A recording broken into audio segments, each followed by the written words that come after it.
রং লেখাটের পক্ষ থেকে সবাইকে স্বাগতম। দেখো বন্ধুরা, দেখো আবার একটি টমেটো ড্রয়িং নিয়ে তোমাদের মাঝে চলে আসলাম। তো এই যে পেন্সিল দিয়ে আমি যেভাবে করি আর কি, সাদা কাগজে ফ্রি হ্যান্ডে ধীরে ধীরে এই যে টমেটোর যে উপরের যে অংশটা, যে বোটা অংশ, সেটা আমি আঁকছি উপরের।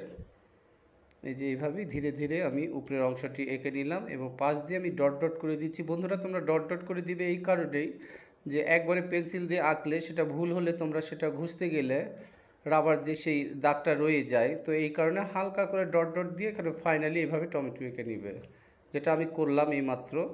আর এই যে পাশে যে ডট ডটগুলো আছে এগুলো ইজিভাবে উঠে যাবে রাবার দিয়ে। দেখো নর্মালি একটা রাবার যেটা থাকে আর কি পেন্সিলের গায়ে, সেটা দিয়ে কিন্তু আমি ঘষে দিলাম।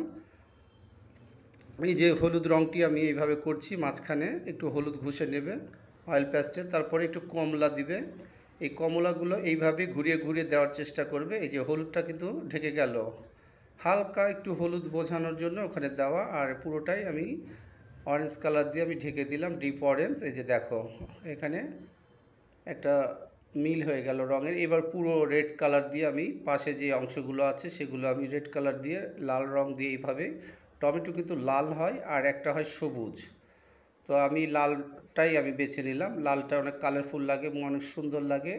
ঘুরিয়ে ঘুরিয়ে রঙটি ঘুরিয়ে ঘুরিয়ে দেওয়ার চেষ্টা করবেন। আশা করি এইভাবে বাচ্চাদেরকেও শেখাবেন, দেখবেন টমেটো অনায়াসে বাচ্চারা ড্রয়িং করতে পারবে আশা করি।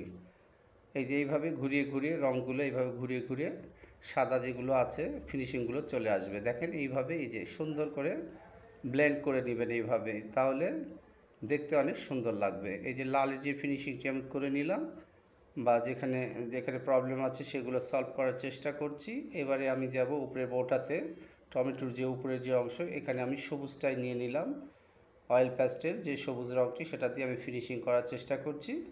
এখানে যেভাবে সম্ভব ফিনিশিংটা নিয়ে আসা, যতটা না বাইরে না যায় সেটাই মাথায় রাখার চেষ্টা করবেন, যেন বাইরে যেন না যায়। যদিও বা একটু একটু যায়, সেটা সুতা পেন্সিল দিয়ে কভার করার চেষ্টা করবেন বা বাচ্চাদেরকে সেভাবে শেখাবেন। তো এই যে উপরের যে অংশের কাজটা, সেটাও আমার সম্পূর্ণ হয়ে গেল। এবার সুতা পেন্সিল দিয়ে এইভাবেই ফিনিশিং দেওয়ার পালা। তো বন্ধুরা, কমেন্টে অবশ্যই জানাবে যে টমেটো ড্রয়িংটি কেমন হলো, এবং রং লেখা আর্টের পাশে থেকে এইভাবেই রং লেখা আর্টকে সাপোর্ট দিয়ে এগিয়ে নিয়ে যাবে, এটাই রং লেখা আর্টের প্রত্যাশা।